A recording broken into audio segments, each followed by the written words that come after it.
Hello mga boss, mayroon tayong Motorstar Star X125 na hindi umaandar. So dinala dito sa shop. So chinek na natin mga boss. Mayroon naman siyang kuryente. So mayroon siyang kuryente. Yan. Motorstar 125 to. Binuksan ko yung kanyang tappet cover para i-check ko yung kanyang gap ng rocker arms tapos ng barbula. So okay naman siya.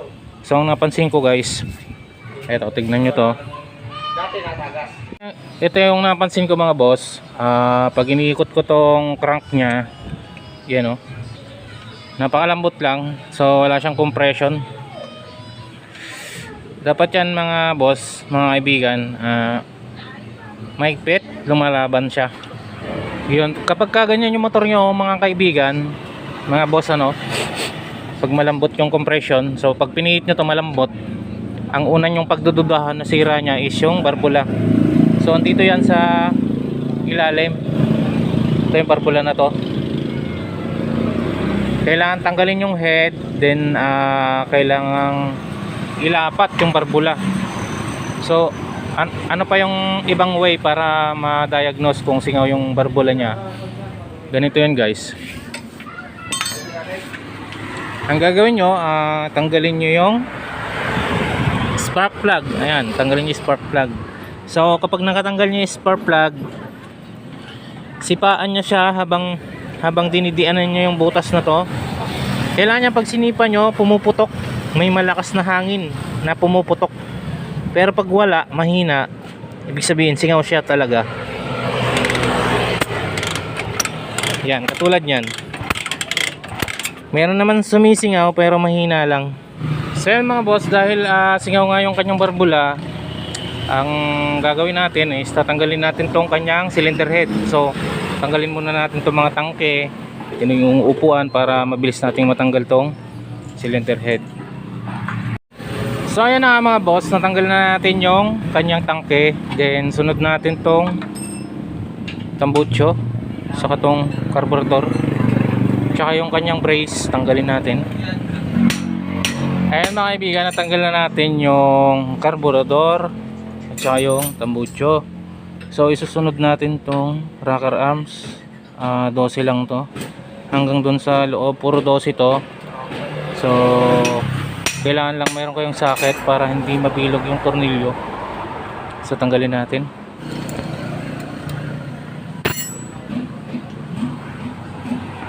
Yung mga kaibigan, ang tawag sa pyesa na to is rocker arms, at ito naman ay push rod.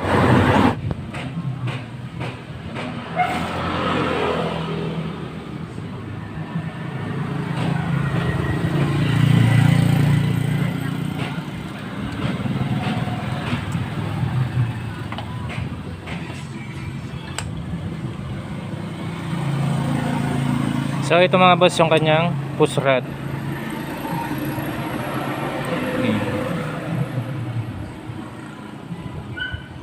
Ang ginagawa ko mga boss, ilalagyan ko dito ng tape para hindi mabago yung timing. So dito kasi nakalapat yung rocker arm, tapos dito yung cam follower sa ilalim. So ang ginagawa ko, lalagyan ko ng tape dito sa taas para hindi ako malito.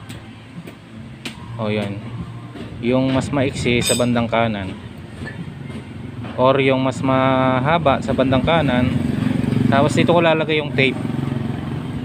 Ibig sabihin pag nandito yung tape, nakataas siya, tapos ito naman yung bandang kanan.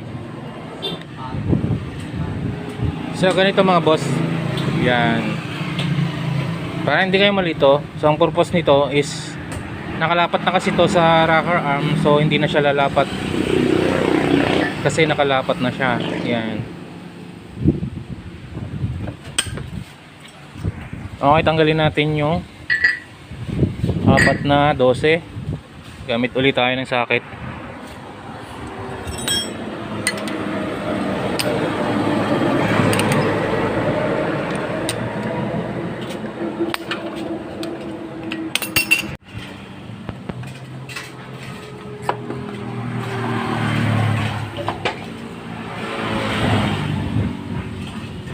So ito mga boss yung barbula, yung dalawang bilog na yan, barbula yung tawag dyan. So kapag yan singaw mga kaibigan, mga boss, hindi aandar yung motor nyo kahit anong gawin nyo. So paano natin malalaman kung singaw? Lalagyan natin ng tubig dito. Yan. Okay. Yan mga boss, mayroon tayong tubig dito, lagyan natin. Yan.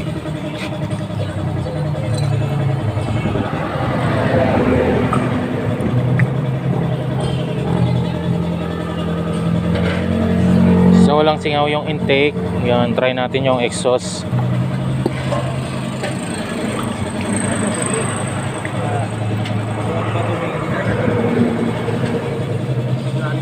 Yan mga boss, wala din singaw yung exhaust.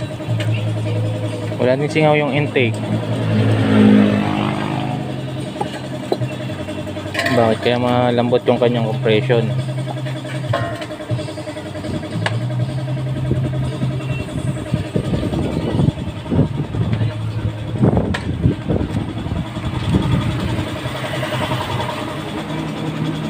Yung mga kaibigan, dahil wala naman masyadong singaw yung kanyang barbula, check na natin yung kanyang piston ring. Baka naman maluwang na yung kanyang gap, so lumulusot na yung compression sa ilalim. So tanggalin natin itong block.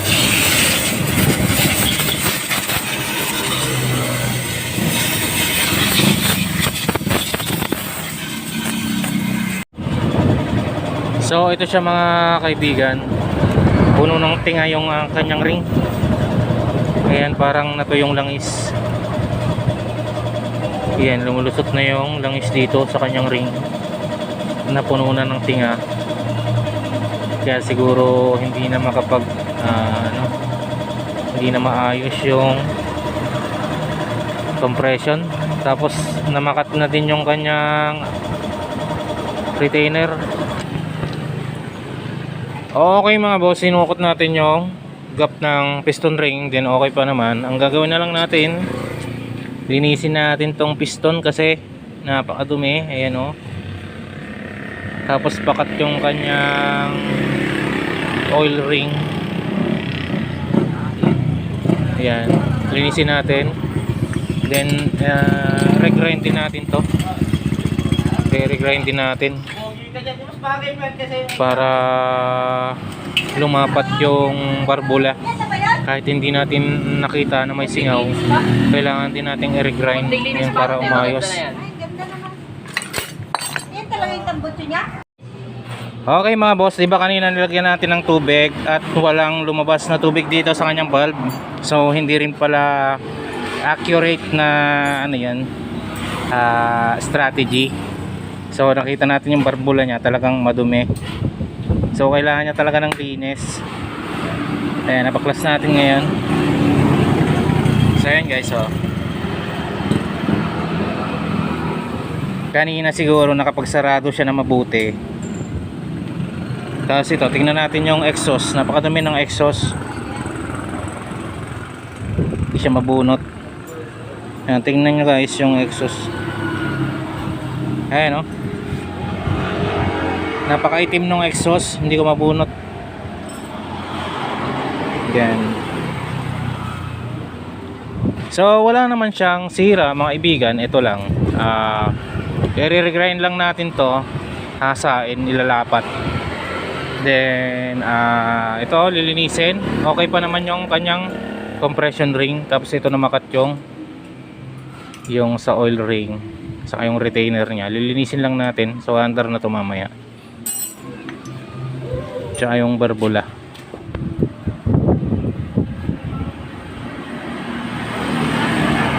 Ito guys yung kanyang exhaust. Ayan, oh. So hindi na siya nakakapagsarado na mabuti kasi puro tutong na, sobrang dumi. Okay, ang gagawin natin mga kaibigan is i-regrind lang natin to.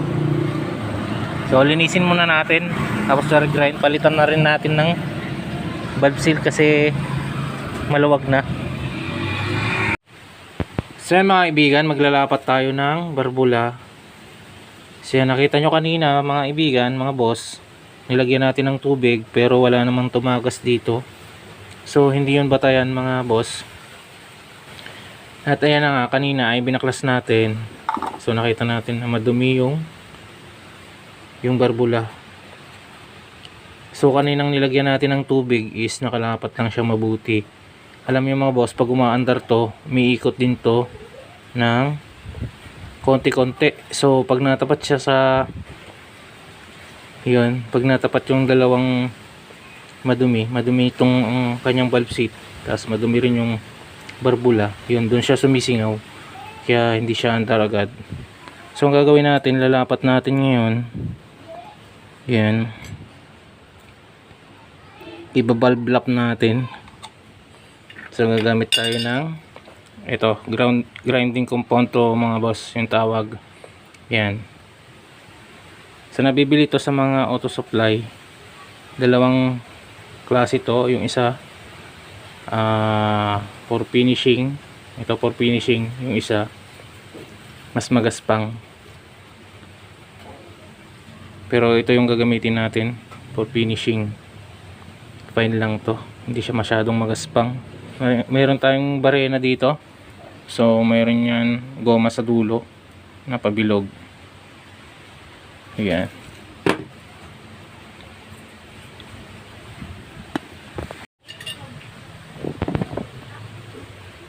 So yan mga kaibigan, ang gagawin nyo is lalagyan nyo ng grinding compound tong gilid ng barbula. Ito, dito nyo lalagay.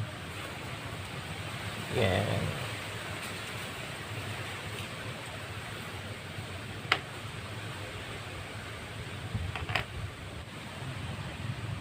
Yan mga boss, oh.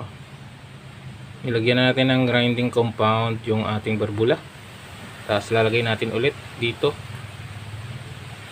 Pag yung exhaust mga boss, sa exhaust nyo din, syempre ilalapat. Yan. So mayroon niyang grinding compound. Yan. Din gamit tayo ng barena. Yan. Ididikit lang natin yung barena umiikot dito sa barbula. So yung ginagawa ng iba mano-mano, medyo mahirap yun kasi ilalapat nyo siya ng kamay, lalagyan nyo ng hosto tapos igaganon nyo lang, lalapat nyo hanggang lumapat. Pero tayo naka-discover tayo ng ibang technique or ibang paraan. So mayroon lang tong goma guys, tong barena sa dulo na pabilog. So paandarin nyo lang yan. Yan. Ididikit nyo lang to habang umiikot dito sa may barbula.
So yung mga kaibigan, natapos na natin na i-regrind. So makikita nyo nagkaroon na siya ng ayan, ng line na puti.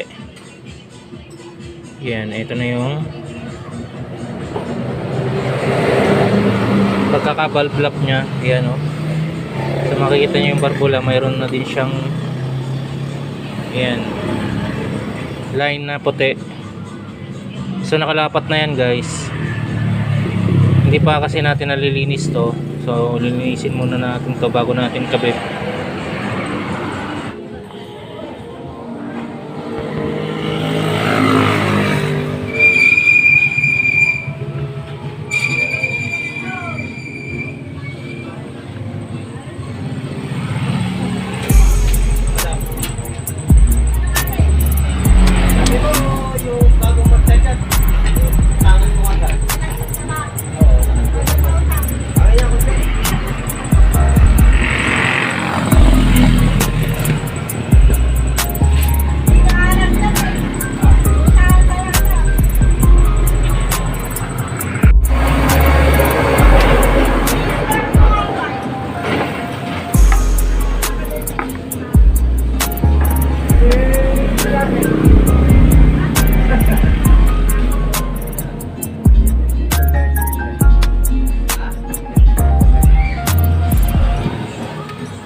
Okay, yan na mga boss.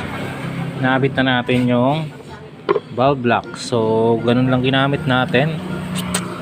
14 mm na T-range. Saka goma lang. Yung lagyan nyo lang ng kalso dun sa ilalim. Then, diin nyo lang to. Nakalagay yung goma. Nakalagay ng ganito. Yan, nakalagay siya ng ganyan. Didiin mo lang. Lalagay mo yung valve block. Didiin mo lang timing. So tatiming mo din yung diin. So ganun lang magkabit ng valve block. Okay guys, nakikabit na natin yung piston saka piston ring. Bubuin na natin to. Then papakita ko mamaya pagpapaantarin na natin kung aantar ba siya. Yun, kung paano nyo binaklas guys, ganun nyo lang din ibabalik.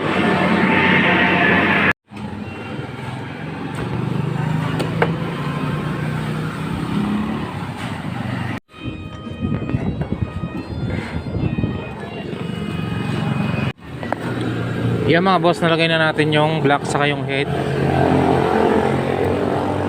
Tapos lagay na natin tong push rod. So ito yung kanan, ito yung kaliwa, ito yung taas. So papasok nyo lang yung guys, huwag nyo bibitawan agad hanggang hindi nakakabit siyang ganyan. Ito yung kaliwa.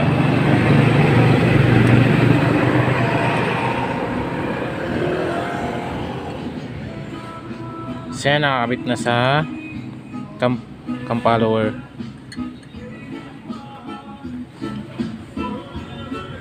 Patong nyo lang dyan yung rocker arms. Yan.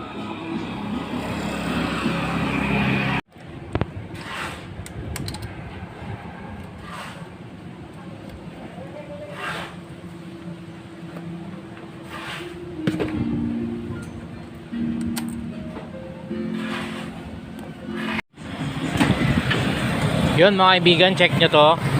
So nakabit na natin lahat. Check nyo yung kanyang compression ngayon. Yun, oh.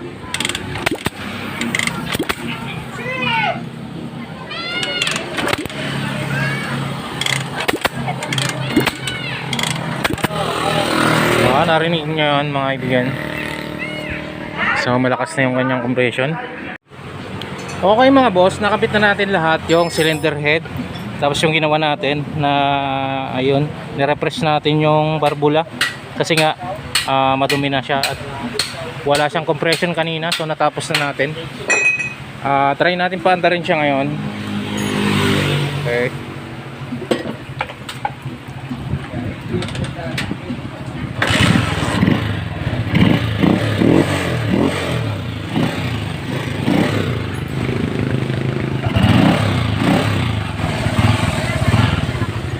So yun mga boss, maandar na yung ating ginawang motor star X125.